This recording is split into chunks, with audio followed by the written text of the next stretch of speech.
मैं लारा, आप देख रहे हैं आज न्यूज़। और आज न्यूज़ एक मुहिम चलाया था कि सभी विधायक से आपको मुखातिब कराएगा। इसी क्रम में आज न्यूज़ पहुंचा है जीरादेई विधानसभा के जीरादेई क्षेत्र में, जहां लोजपा से उम्मीदवार बनाए गए हैं विनोद तिवारी। उनसे आज हम मुखातिब कराएंगे। वो जनता के बीच जा रहे हैं और जनता से मिल रहे हैं, क्या उनके प्रति जनता का उत्साहित है और उनको प्रति कितना सपोर्ट कर रहे हैं। इस क्रम में हम उनसे आपसे मुखातिब कराते हैं और जनता से क्या किस बात पर किस मुद्दों को लेकर वो मिल रहे हैं, इसी बातों को लेकर हम चर्चा करेंगे। आइए हम बात करते हैं विनोद तिवारी से। तो परमानेंट फील्ड में ही रहता हूँ, जन सेवा में ही रहता हूँ। मेरे लिए कम समय कोई मायने नहीं रखता है। हाँ, ये चुनावी मौसम जो समय है, इस समय हमको सबके दरवाजे पर जितना संभव हो सकेगा जाके निवेदन करके हाथ जोड़ लेना है कि आप एक बार सेवा का मौका दें और मुझे भी देखें। सबको देखा बारी बारी, अब की बारी विनोद तिवारी। तो मेरा दूसरा क्वेश्चन है कि आप लोजपा के उम्मीदवार बनाए गए हैं और लोजपा का एक स्लोगन है फर्स्ट बिहार फर्स्ट बिहारी। अगर आप बतौर विधायक बनते हैं तो फर्स्ट जीरादेई और फर्स्ट जीरादेई वासी होगा। फिर हम तो नारा दे दिए हैं कि जिस तरह हमारे राष्ट्रीय अध्यक्ष आदरणीय चिराग पासवान जी ने नारा दिया है कि बिहारी फर्स्ट और बिहार फर्स्ट, उसी तरह जीरादेई फर्स्ट और जीरादेई की जनता फर्स्ट, ये होगा ही। और मैं अगर चुनाव जीतूंगा, जनता का आशीर्वाद प्राप्त होगा, जो निश्चित तौर पे जो हमारे डॉक्टर राजेंद्र प्रसाद जी इस देश ही नहीं विश्व के हस्ती थे, जहाँ के हम वासी हैं, बड़े गर्व से कहते हैं कि हम डॉक्टर राजेंद्र प्रसाद की जन्मभूमि से आते हैं। मैं प्रयत्नशील रहूँगा, प्रयास करूँगा कि डॉक्टर राजेंद्र प्रसाद की सपनों का जीरादेई बनाऊँ और ऐसा जीरादेई हो जिसमें भय, भूख और भ्रष्टाचार मिटे। आप देश रत्न की बात कर रहे हैं, देश रत्न डॉक्टर राजेंद्र प्रसाद की बात कर रहे हैं। मैंने वहाँ पर विजिट किया और देखा कि वो जिस तरह उसका विकास होना चाहिए, बिल्कुल वो अपेक्षा का शिकार है। अगर आप बतौर विधायक बनते हैं तो राजेंद्र बाबू के प्रति आप क्या विकास के लिए कदम होगा, इस पर आप जनता से मुखातिब कराएं। जो भी कमियां होती है, जनता से कमियां नहीं होती है, जनप्रतिनिधि से ही कमियां होती है। और पूर्व के, मैं किसी का नाम नहीं लूँगा, लेकिन जो भी चीज़ें यहाँ दिखाई नहीं देती हैं अच्छाई के लिए, वो सबकी देन है पूर्व के जनप्रतिनिधि, चाहे वो किसी दल से बिलोंग करते हैं। चुनाव का समय है, आप फील्ड में जाते हैं, जनता किस मूड में है? जनता इस बार, जनता का एक ही मत है कि जिस तरह बिहार का नौजवान ही कोई मुख्यमंत्री बने, युवा चेहरा ही सामने आए नेतृत्व करने के लिए, उसी तरह जीरादेई का भी बेटा जो जीरादेई का वासी है, जीरादेई का नौजवान ही जीरादेई का विधायक बने, जनप्रतिनिधि बने, ये सर्वविदित है।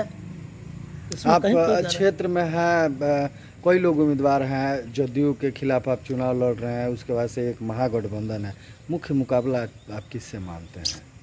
देखिए, मेरा मुकाबला मुझे जनता ने कैंडिडेट बनाया है, नहीं तो जिस पार्टी का मैं उम्मीदवार हूँ उस पार्टी का बहुत ज़्यादा परंपरागत सांगठनिक ढांचा भी नहीं है, लेकिन जनता का आशीर्वाद, जनमानस की आवाज़ है कि लोक जनशक्ति पार्टी भाजपा है, लोजपा ही भाजपा है और भाजपा ही लोकता है। एक कार्यकर्ताओं की आवाज़ है, जनमानस की आवाज़ है। इसके बावजूद भी जीरादेई में सर्व लोग मानते हैं कि मुख्य लड़ाई में विनोद तिवारी हैं और हमारी लड़ाई भाकपा माले के उम्मीदवार, महागठबंधन के उम्मीदवार से ही है। और वो भी कोई लड़ाई नहीं है, इसलिए कि उन लोगों का जो सिद्धांत है, आज के पहले भाकपा माले गरीबों की, मजलूमों की पार्टी अपने आप को मानती थी और भोले भाले हमारे गरीब तबके के लोग, दलित अल्पसंख्यक जो लोग थे, जो कमज़ोर लोग थे, उन लोगों को लगता था कि भाकपा माले हमारी पार्टी है। लेकिन इस चुनाव में ये साबित हो गया कि भाकपा माले सबसे ज़्यादा कुर्सी की पार्टी है। विधायक बनने के लिए अपने नीतियों और सिद्धांतों से भी समझौता कर सकती है। आज मैं पूछना चाहता हूँ इस आपके माध्यम से कि कहाँ गया उन कामरेडों की शहादत जिन लोगों ने अपनी पार्टी के लिए लड़ाइयाँ लड़ते हुए शहीद हुए, जिसमें हमारे JNU के सबसे बड़े चंद्रशेखर जी थे, जिनको मारने वाले लोग, जिनके दल के लोग, जिन लोगों ने मारा, उन्हीं दल से आज गठबंधन करके, और आज उनको उनकी आत्मा पर क्या गुजरती होगी। जिन लोगों ने उनकी हत्याएं की, जिन लोगों द्वारा किया गया, वो राष्ट्रीय जनता दल के लोग थे। ये सर्वविदित है, पूरे जिले के लोग जानते हैं। ये लोग बड़े बड़े भाषण देते थे। यहाँ भी कितने लोग शहीद हुए अपनी पार्टी के लिए, भाकपा माले के लिए। मारने वाले लोग और मरने वाले लोग दोनों आज एक हो गए, सिर्फ कुर्सी के लिए, विधायक बनने के लिए। या यही न्याय है? यही बातें हैं। हमसे क्या लड़ेगा? हमारे समर्थकों से लड़ने की उसकी औकात नहीं है। माले से हम लड़ेंगे और जीत के दिखाएंगे। हम शांति के पुजारी, हम शांति चाहते हैं। अगर कोई क्रांति चाहता है तो हम भी क्रांति चाहते हैं। कहीं कोई किसी को डरने की आवश्यकता नहीं है। 3 तारीख को हमारे समर्थक वोट देंगे और 10 तारीख को रिजल्ट निकलेगा, निश्चित हम दिखेंगे। और भाकपा माले के प्रत्याशी गरीबों को भोले भाले गरीबों को बहला सकते हैं, लेकिन कहीं कोई लड़ाई में नहीं है। हम लड़ाई जीत चुके हैं, जनता का आशीर्वाद मिला है। और माले से लड़ना हम जानते हैं, माले को जवाब देना जानते हैं। एकदम करारा जवाब मिलेगा, कहीं कोई दिक्कत नहीं आते हैं। 3 नवंबर को मतदान होने वाले हैं और आप अपने मतदाताओं से क्या अपील करेंगे?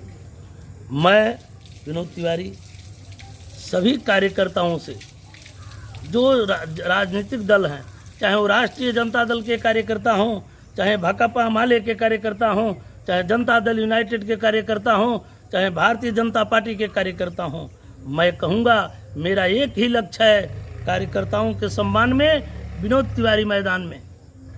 आज जो भी पार्टियां यहाँ लड़ रही हैं, चाहे वो राष्ट्रीय जनता दल के, क्या गुजरता होगा जो भाजपा माले के कार्यकर्ता, आतंकवादी, अपराधी प्रवृत्ति के लोग राष्ट्रीय जनता दल के उन कार्यकर्ताओं की हत्या किए, क्या गुजरता होगा उन्हीं के साथ गठबंधन करके। और आज क्या संदेश देना चाहते हैं? सिर्फ सीट जीतना लक्ष्य है, तो मैं ऐसे लक्ष्य को स्वीकार करने की जीरादेई की जनता तैयार नहीं है।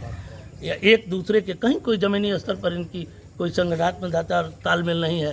ये तो 36 का आंकड़ा है, इसको 63 बनाया गया है कि जल्दी जल्दी इसको लगे कि हम एक हो जाएं और विधायक बन जाएं।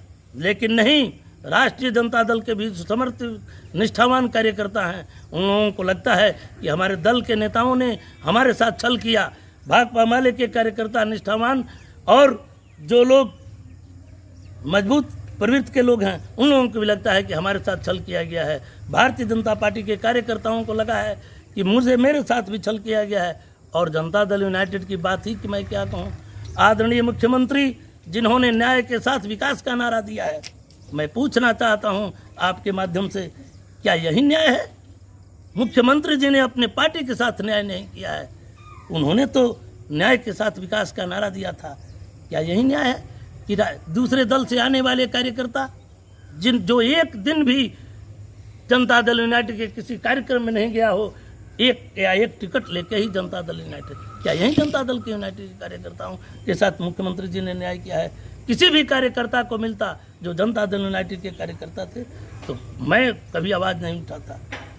मेरा एक ईश्वर के बाद न्याय की लड़ाई है। मैं जीरादेई के विकास के लिए, जीरादेई के जनता के साथ न्याय करने के लिए मैं सभी दल के कार्यकर्ताओं से कहूँगा कि मैं विनोद तिवारी आप लोगों की लड़ाई लड़ रहा हूँ, मेरी अपनी कोई लड़ाई नहीं है।